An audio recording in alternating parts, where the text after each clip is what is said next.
Bismillahirrahmanirrahim. Assalamualaikum warahmatullahi wabarakatuh. Alhamdulillah wassalatu wassalamu ala Rasulillah Muhammad ibni Abdullah, la haula wa la quwwata illa billah. Alhamdulillah, mari sama-sama kita bersyukur kepada Allah Subhanahu wa taala.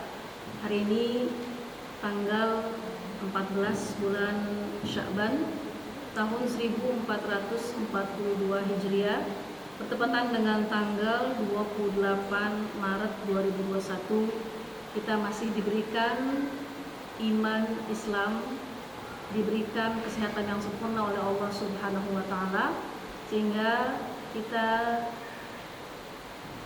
bisa terus menjemput hidayah Allah sampai nanti menuju bulan suci Ramadan yang insya Allah sekitar 16 hari lagi kita akan masuk bulan suci Ramadan yang kita tunggu.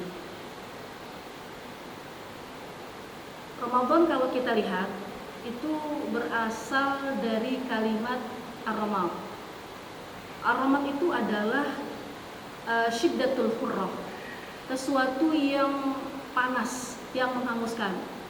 Jadi kalau kita melihat makna dari makna Ramadan dari segi bahasa, itu merujuk bahwasanya ketika masuk bulan Ramadan dan kita berpuasa, bagi orang-orang yang diwajibkan untuk berpuasa, maka insya Allah seluruh dosa-dosa kita akan dihapuskan oleh Allah Subhanahu wa taala. Kemudian kalau kita lihat, Ramadan itu berada di bulan ke-9 pada kalender Hijriah yang kita miliki, dari bulan Muharram sampai bulan Zulhijjah.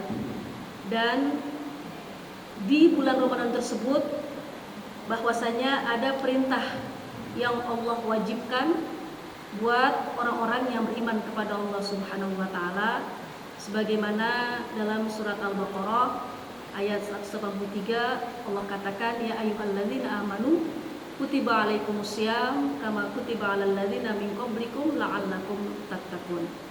Maka di sini khitabnya sangat jelas. Allah tujukan kepada orang-orang yang beriman kepada Allah Subhanahu wa taala.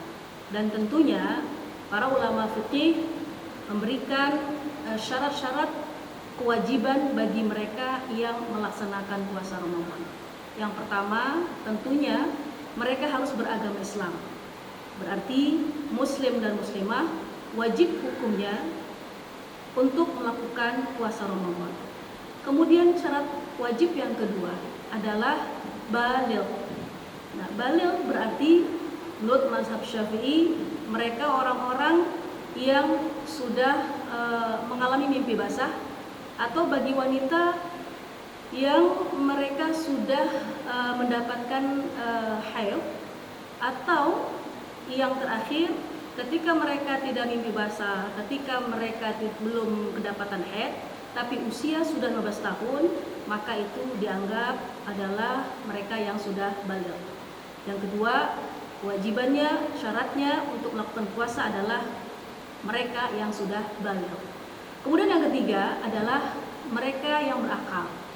Kenapa? Karena Rasulullah SAW dalam sebuah hadis dengan maknanya bahwasanya ada 3 orang yang diangkat hukum oleh Allah Subhanahu wa taala. Artinya nggak ada kewajiban melakukan suatu taklif. Karena apa? Karena dia tidur sampai dia bangun. Kemudian yang kedua, karena dia adalah seorang yang sobi atau anak kecil sampai dia bermimpi. Kemudian yang ketiga adalah orang-orang yang al-junun atau orang yang hilang akalnya sampai dia sembuh. Nah, ketiga orang tersebut inilah adalah orang-orang yang tidak diwajibkan untuk melakukan ibadah yang Allah taklifkan. Karena mereka adalah orang-orang yang pertama, orang-orang yang tidur, kemudian orang-orang yang anak-anak yang masih kecil, kemudian yang ketiga orang yang gila. Nah, baligh adalah kategori orang-orang yang tadi disebutkan yang punya syarat dengan 3 yang disebutkan tadi. Kemudian yang berakal, yang ketiga yang berakal, tadi saya katakan bahwasanya Orang yang berakal hukumnya wajib untuk melakukan ibadah yang Allah taklifkan. Kemudian yang keempat adalah syarat wajibnya adalah mampu menjalankan ibadah tersebut yang Allah tentukan ketika Allah perintahkan. Kemudian kalau kita lihat Ramadan itu bulan yang penuh berkah, bulan yang dimana dilipat gandakan segala pahala. Amalan yang sunnah dapat pahala wajib, amalan yang wajib akan Allah lipat gandakan. Artinya begitu dahsyatnya nilai pahala yang diberikan Allah kepada mereka yang berpuasa di bulan Ramadan. Tapi kadang-kadang kita ini sebagai wanita, ya, khususnya ketika kita bicara tentang wanita, merasa ilfil, merasa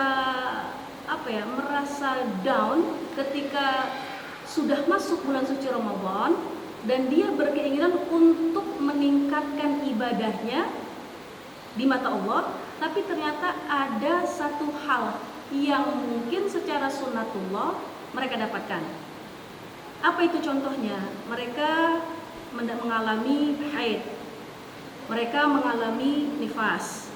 Nah, yang padahal syarat sahnya dari puasa itu adalah yang pertama selain Islam, yaitu suci dari haid dan nifas. Maka bagi wanita yang ketika kedatangan haidnya tersebut akan merasa ilfil, oh ini gimana ya? Sebagai wanita, apa yang harus aku lakukan? Apa yang harus kami lakukan? Karena ada hal yang memang itu sunnatullah yang saat itu wanita alami. Maka insya Allah kita akan membahas lebih lanjut mengenai Ramadan dan wanita khususnya, karena bertujuan pembahasan kita kali ini atau kalam yang insya Allah berlangsung dengan dialog ini yang nantinya akan menjadikan ilmu bagi kita sehingga kita sebagai wanita tetap bisa melakukan ibadah-ibadah di bulan suci Ramadan. Nah, kemudian selanjutnya ketika kita sudah sampai ke bulan Ramadan, kemudian kita melakukan ibadah puasa, kemudian kita melakukan tilawatul Quran, kemudian kita bersedekah, kemudian kita melakukan kebaikan-kebaikan. Tentunya dalam diri kita semua inginnya melakukan itu secara istiqomah, secara berkesinambungan walaupun Ramadan berakhir. Dan bahkan ketika Rasulullah diturunkan surat Hud, yaitu surat yang ke-11 ayat 12, Allah katakan fastaqim kama umirta, istiqomahlah kamu sebagaimana aku perintahkan engkau kepada engkau. Maka saat itu Rasulullah terlihat oleh para sahabat, mukanya terlihat tua, kemudian beruban. Maka saat itu Rasulullah ditanya oleh para sahabat, ada apa ya Rasulullah? Sampai ketika turun surat Hud ayat 12, ketika Allah perintahkan fastaqim kama umirta, untuk beristiqomah dalam beribadah, untuk istiqomah dalam segala hal, engkau terlihat tua, engkau terlihat beruban, ada apa gerangan?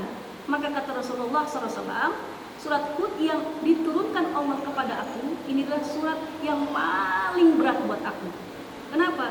Karena istiqomah merupakan suatu hal yang sangat berat. Ini buat Rasulullah. Bagaimana buat kita?